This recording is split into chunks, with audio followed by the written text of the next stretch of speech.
Bonjour à tous, bienvenue dans cette première session au cours de laquelle nous allons manipuler Concrete Data Store et l'utiliser pour remplacer un fichier Excel qui contient un certain nombre de données que nous voulons exposer au travers d'une API. L'idée de cette session est de créer une première modélisation qui correspond au format de données de ce que nous avons dans notre fichier Excel et de créer une première instance du Data Store par rapport à cette modélisation et de la populer à partir de ce fichier Excel, donc en deux étapes. Une première étape où nous allons créer notre instance, une deuxième étape où nous allons faire quelques lignes de code pour aller pousser le contenu de la donnée directement au travers de l'API. Le langage de programmation que nous allons utiliser ici est le Python. Les librairies que nous allons utiliser sont des librairies open source qui permettent de faire la manipulation du fichier Excel ou des requêtes au travers de l'API. Nous allons donc commencer immédiatement avec Concrete Data Store. Concrete Data Store dont nous avons la documentation ici sur concrete-datastore.netsac.org. Le projet de Concrete Data Store est open source et il est disponible sur le GitHub. Et nous allons utiliser ici l'application qui va nous permettre de gérer des modélisations, des instances, des déploiements, etc. Donc nous allons commencer par créer une application. L'application que nous allons créer ici, c'est peu importe, c'est device. Je vais vous montrer le fichier Excel que nous souhaitons récupérer et partager au travers d'une API. Ce fichier Excel ici contient des informations par rapport à des équipements électroniques. Ces équipements électroniques sont connectés sur un réseau, ils ont un nom et une adresse IP, et une version de firmware qui a été mise à jour, et on a la date de dernière mise à jour de chacun des firmware. Ce fichier est totalement fictif, mais il ressemble énormément à des fichiers que nous avons eu l'occasion de pouvoir constater au travers de nos expériences professionnelles, lorsque les outils de production n'étaient pas forcément adaptés sur un certain nombre de capitalisations d'informations. Et Excel est le couteau suisse qui va vous permettre effectivement de consigner un certain nombre d'informations, mais qui n'est pas forcément scalable à partir du moment où on a besoin donc de partager cette information en temps réel, soit à des collaborateurs, soit à des process. Donc l'idée ici, c'est de pouvoir remplacer ça par quelque chose d'un peu plus industriel et d'avoir une API. Cette API, elle peut être sur un cloud public ou elle peut très bien être on-premise sur les serveurs de l'entreprise avec le déploiement d'un Concrete Data Store qui se ferait donc directement sur des serveurs non connectés à Internet. Ici, l'idée, c'est de récupérer l'ensemble des informations que nous avons dans ce fichier Excel et d'aller donc les consigner sur une base de données. Donc la première chose que nous allons faire ici, nous avons créé une première application. Nous allons mettre en place la modélisation. Donc par défaut, lorsque je crée une application, j'ai deux modèles, un modèle user et un modèle groupe qui sont créés par défaut. Pour l'instant, on ne va pas s'occuper de ça. Nous, ce qu'on veut, c'est ici consigner des devices. Donc on va créer un modèle device. Et pour ce modèle device ici, je vais aller créer un certain nombre de champs. Donc ce qui m'intéresse ici, c'est de pouvoir aller créer autant de champs que j'ai de colonnes dans mon fichier Excel et que je souhaite consigner. Donc je vais rajouter une première propriété pour mon modèle. Ça sera le name. Donc c'est un type char. Ici, je vais utiliser ce champ pour la représentation. On verra plus tard de quelle façon ça peut être intéressant. Et je vais rajouter les différents modèles. Donc ensuite, j'ai la famille. Pardon. Hop. J'ai la famille de device. Pareil, toujours un char ici, rien de particulier. J'ai ensuite l'adresse IP.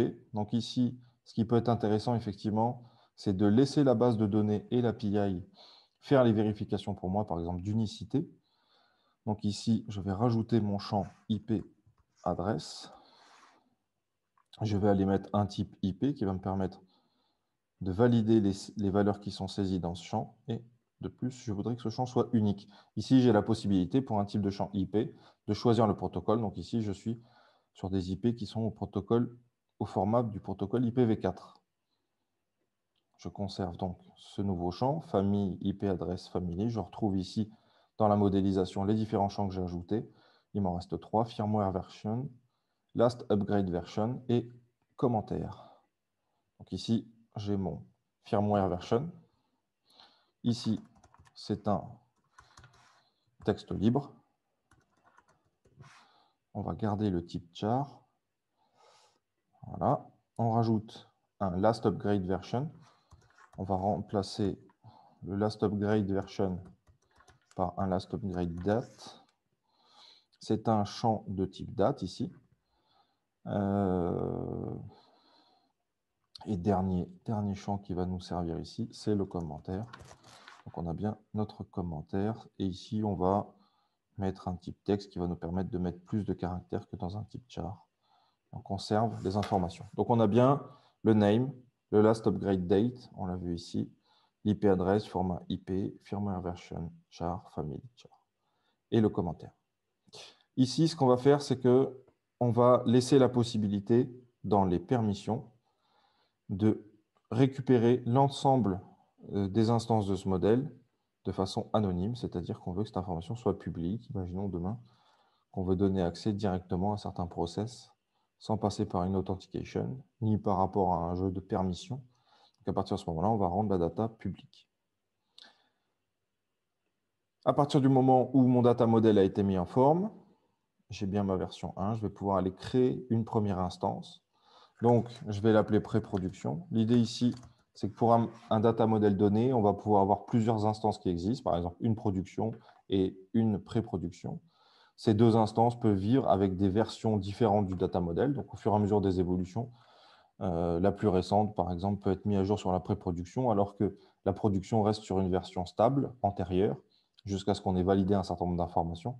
L'idée des instances pour une application donnée, c'est qu'effectivement, je peux avoir plusieurs environnements. Donc ici, on va créer une pré-production avec notre première version de data model. Je vais aller créer ici un premier compte avec mon adresse email.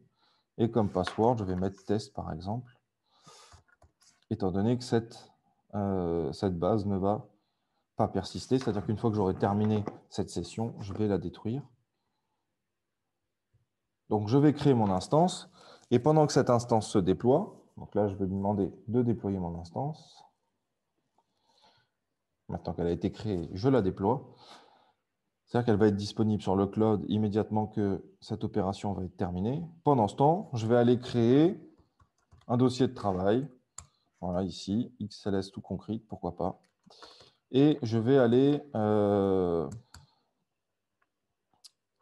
effectuer je vais aller lancer dans un environnement virtuel. Je vais aller créer un notebook pour aller faire l'ensemble des opérations, pour aller récupérer la data qui est dans mon fichier Excel et aller la pousser sur mon API. Donc ici, je vais aller installer request pour aller pousser en HTTP ma donnée sur mon API. Je mets à jour pip dans mon environnement virtuel. Je vais aller installer IPython. IPython, Jupyter Notebook, Panda. Panda qui va me permettre de manipuler ici mon fichier Excel.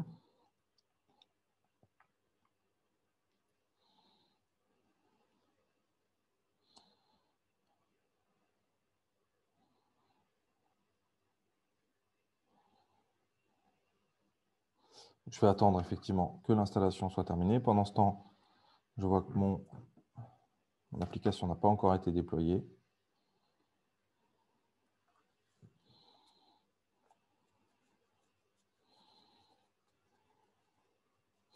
Voilà, et je vais aller installer XLRD pour charger. Alors donc, il faut que je prenne la version 1.2.0 pour les fichiers XLSX.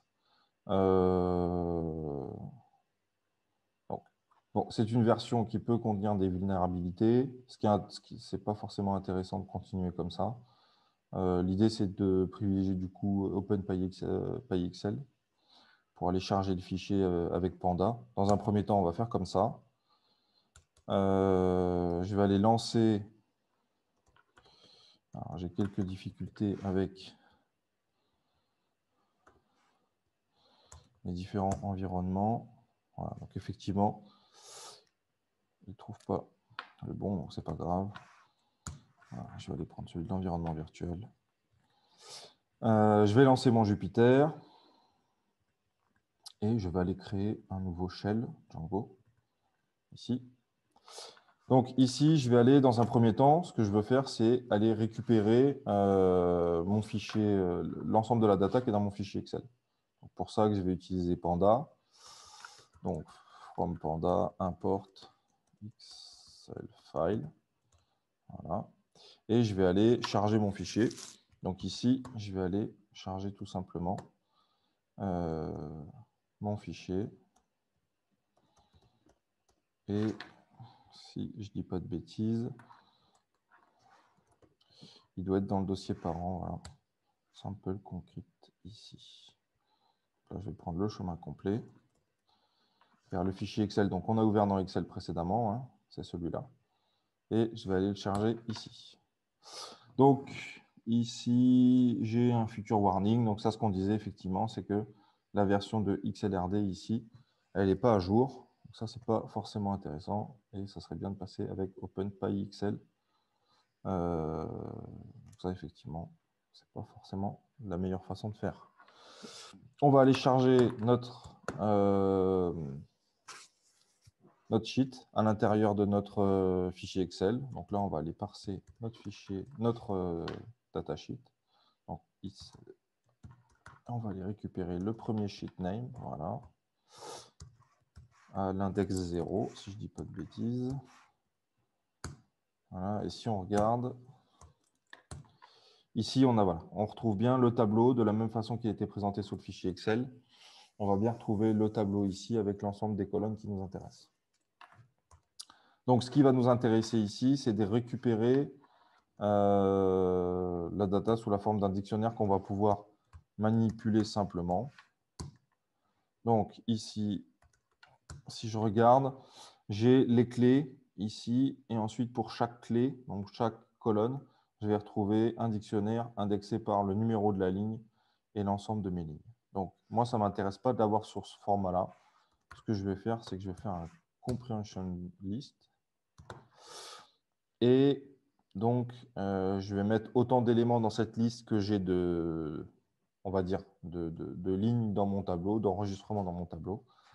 Et à chaque fois, pour chaque ligne, je vais avoir un dictionnaire complet avec chacune de mes valeurs. Je pourrais mettre un tuple ici, comme on veut. L'idée ici, c'est d'avoir la data sous la forme la plus simple à manipuler. Donc ici, l'idée, c'est d'aller récupérer pour ma clé donnée,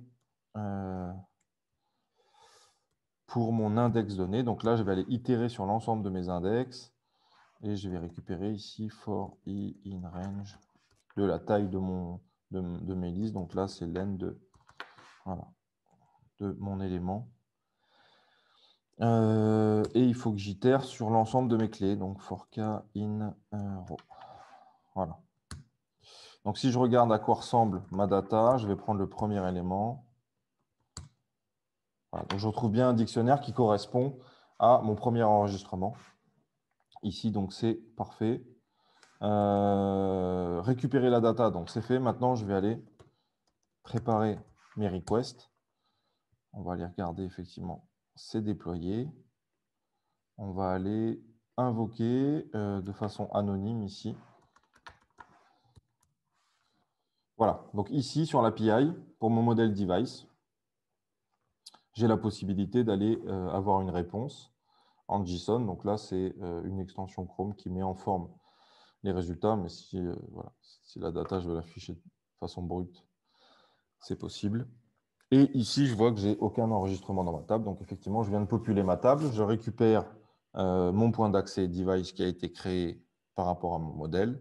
Et je vais avoir la possibilité maintenant d'aller créer des enregistrements dedans en fonction des différents champs qu'on a configurés dans le data model.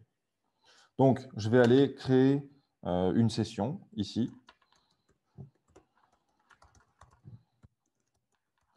Et on va aller s'authentifier sur l'API pour pouvoir récupérer un token.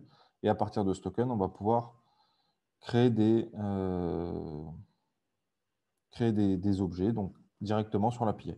Donc ici, dans la documentation, dans la partie Authentication, Login, ici, je vois que sur l'entry point Auth Login, je peux faire un post avec l'email et le password. Et dans la réponse, je veux obtenir mon token. Moi, c'est ce que je veux faire ici. On a vu précédemment que j'avais utilisé mon email et test comme password. Donc, on va pouvoir récupérer notre token. On va récupérer la réponse et on va faire un post sur l'entry point de notre URL qu'on va récupérer ici. Je la copie. Voilà. Et c'est ensuite auth/login. Alors, on va mettre un peu d'espace pour s'y retrouver. N'oublie pas la virgule. Et la data que je poste, on a dit que c'était email. Donc l'email que j'ai utilisé, là, en l'occurrence, j'ai mis le mien.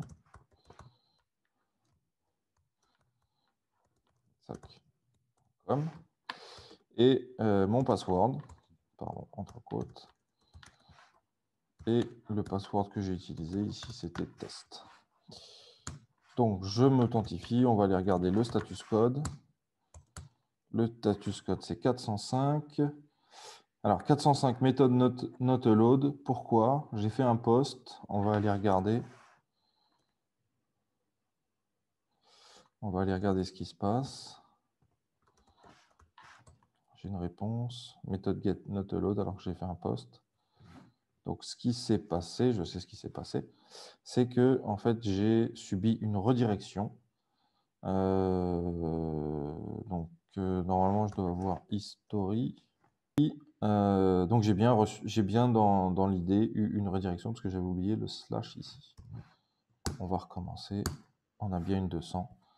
Et là, si je vais regarder le JSON, j'obtiens bien un token. Donc, je vais bien pouvoir faire token égale rest plugin. Et je vais aller chercher ma clé token. À partir de ce moment-là, je vais pouvoir récupérer mon token et le mettre dans les headers de l'ensemble de ma session. Donc, je vais mettre à jour dans request. Et je vais mettre une f-string token.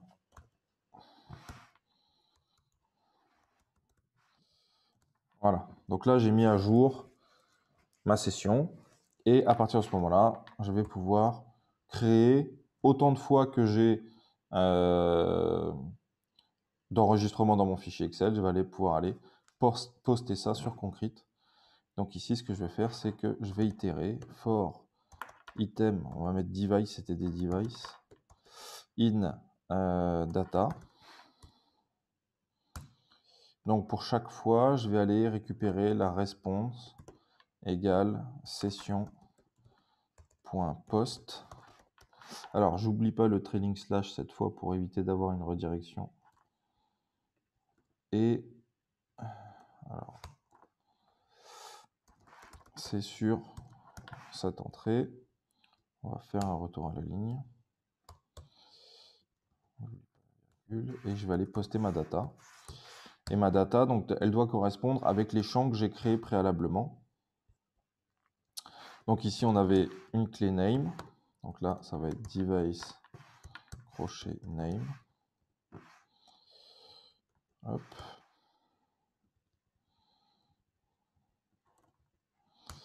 Ensuite, on avait comment.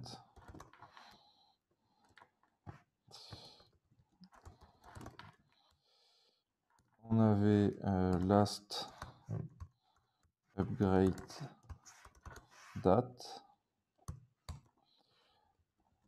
Donc la valeur exacte pour la retrouver, je vais récupérer data crochet 0 que je n'ai plus affiché, qui est ici, last upgrade version. Voilà. Ensuite, on a family.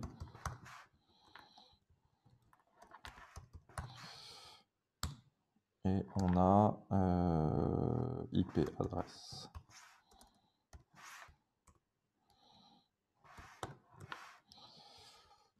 Et là, c'est IP adresse. J'en ai 1, 2, 3, 4, 5 et 1, 2, 3, 4, 5, 6. J'ai oublié la version du firmware. Donc ici, c'est firmware version et la valeur exacte, c'est firmware version. Donc maintenant, ce qui va m'intéresser, c'est les formats des données que je vais aller poster. Donc le name, c'est bien un str, on le voit ici. Family, c'est un str aussi. IP adresse, c'est un str au format IPv4. Donc ça, c'est bon. Firmware version, c'est un str libre. Last upgrade version, c'était donc last upgrade date, pardon, la façon dont on l'a appelé sur le data model. Et ici, c'est un type date. Donc il va falloir que je mette en forme ce timestamp pour qu'il soit au bon format. Donc ici, je vais aller regarder comment manipuler ça pour le mettre au bon format. Donc ici, j'ai bien un timestamp, donc je vais récupérer à partir de ce timestamp juste la date. Et cette date ici, je vais la mettre en ISO format. Et j'ai bien un str année-mois-jour. Donc ici, c'est ça qui m'intéresse pour ce champ-là. Voilà, c'est de l'avoir sous cette forme-là. Et sur l'ensemble de mes responses, ici, je vais aller faire un post à chaque fois. Et à chaque fois que je vais aller faire mon post, je vais juste vérifier. Je vais faire un print tout simplement. Que j'ai bien un status code 201 à chaque fois que je fais un post. Donc je vérifie, j'ai bien un 201 à chaque fois. Donc maintenant, ce qu'on va faire, on va attendre que ce soit terminé. Impeccable, c'est terminé. À partir de ce moment-là, ce que je vais faire, c'est que je vais aller récupérer ma data pour vérifier combien d'éléments j'ai créé. Donc là, je vais sur cet entry point et je vais faire un get, tout simplement. Donc là, je vais faire session.get sur mon entry point.json. Voilà. Donc ici, j'ai 58 éléments qui ont été créés. Je vois mes results ici, ils sont tous là. Et si je vais regarder dans mon fichier Excel, j'avais 59 lignes, dont une ligne de header. Donc ça fait bien 58 éléments qui ont été enregistrés. Maintenant, je retourne ici sur mon entry point. Donc là, ici, je suis non authentifié, c'est-à-dire que je ne passe pas de token dans mes requests. Et j'ai toujours 0 élément. La différence entre les deux, c'est qu'ici, je vais récupérer des éléments en étant authentifié, et je suis authentifié comme le créateur, donc j'ai les permissions sur l'objet. Sur l'autre, je peux faire un retrieve sur la liste, puisque on a vu que les permissions, on les avait bien mis à Anonymous. Cependant, je n'ai pas la permission sur l'ensemble des objets, parce que ce n'est pas moi qui les ai créés, et on ne m'a pas donné explicitement les droits. Donc ce qu'il faudrait, c'est que ces objets-là soient publics. Et on voit ici surtout ceux qui ont été créés, qui sont pas public. Donc ce qu'on va faire de façon très simple ici, c'est qu'on va aller juste mettre à jour l'ensemble de ces éléments qui ont été créés et en les patchant public true. Donc je peux le faire puisque je suis l'administrateur de ces éléments, sachant que c'est moi qui les ai créés, donc je suis le owner. À partir de ce moment-là, je vais pouvoir aller itérer sur les éléments de ma réponse ici. Tout simplement, je vais aller faire for item in l'ensemble de mes éléments et je vais aller récupérer directement l'objet results. Et pour chacun de mes éléments, ici, je vais aller faire un patch sur item crochet URL, puisque je vois que pour chacun de mes éléments ici, j'ai bien l'URL complète avec l'UID d'éléments pour pouvoir faire des opérations dessus. Et je vais aller faire tout simplement une mise à jour de la data en spécifiant public. Je fais mes opérations ici sur l'ensemble de mes éléments. Et à partir de ce moment-là, je vais pouvoir aller les récupérer ici. Donc je vais attendre que cette opération soit effectuée.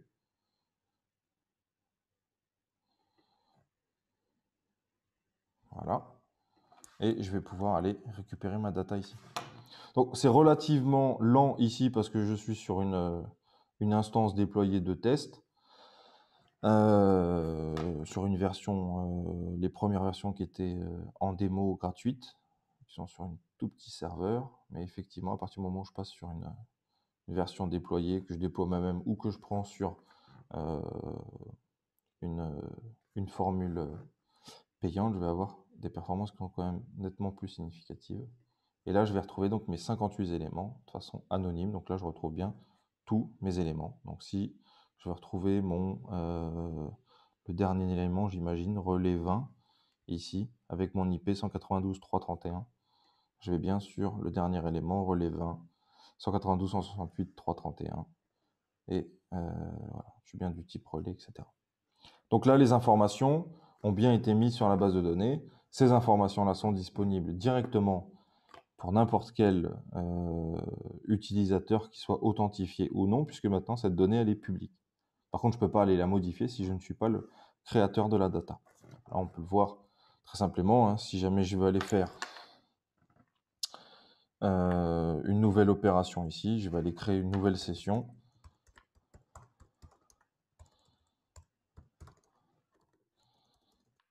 Pardon, request.session.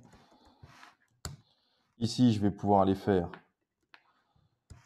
un retrieve sur l'ensemble de mes éléments. Donc, je vais prendre ici, je vais faire un get.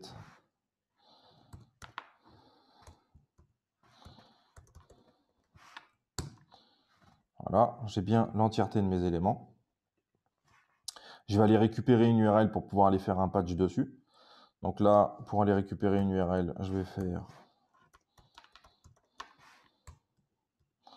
le premier élément et je vais prendre le champ URL. Voilà. Et sur cette URL là, donc je vais aller faire un patch. Donc là, je vais faire un session anonymous.patch. L'URL, ça sera la dernière variable utilisée, donc underscore. Et la data que je vais aller pousser, c'est par exemple, je vais enlever le public true et je vais la mettre en public false. Voilà. Et on va récupérer la response. Et là, si je regarde ma response, mon status code, voilà, j'ai un 401, donc not allowed. Si je regarde mon contenu, voilà, authentication credential are not provided. Donc là, je ne peux pas faire d'opération qu'on dit unsafe, c'est-à-dire un create, un update, un delete, si jamais je ne suis pas authentifié sur l'API. Bon, si je le faisais avec un autre compte, et quand on est que je ne suis pas le créateur, je n'aurais pas les droits, donc je n'aurais pas un 401 cette fois-ci, mais j'aurais un 403 forbidden.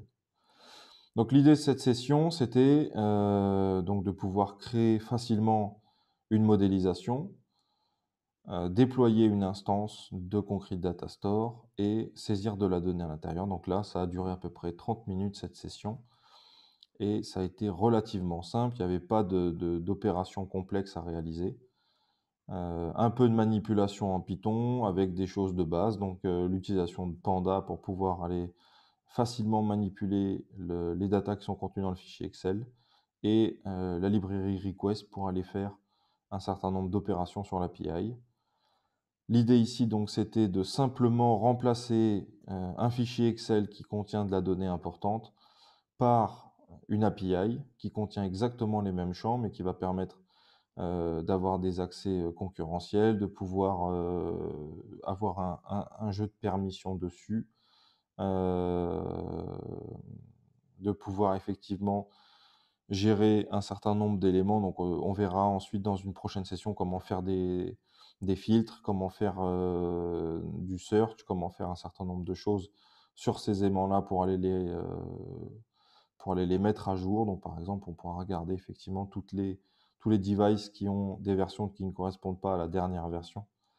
Donc, l'idée ici, c'était de commencer de façon simple et en fonction des retours qu'on aura sur cette première session, on verra effectivement de quelle façon on peut approfondir pour une prochaine session. Merci pour votre attention. Je vous souhaite beaucoup de plaisir à manipuler Concrete Data Store et à bientôt dans une prochaine session.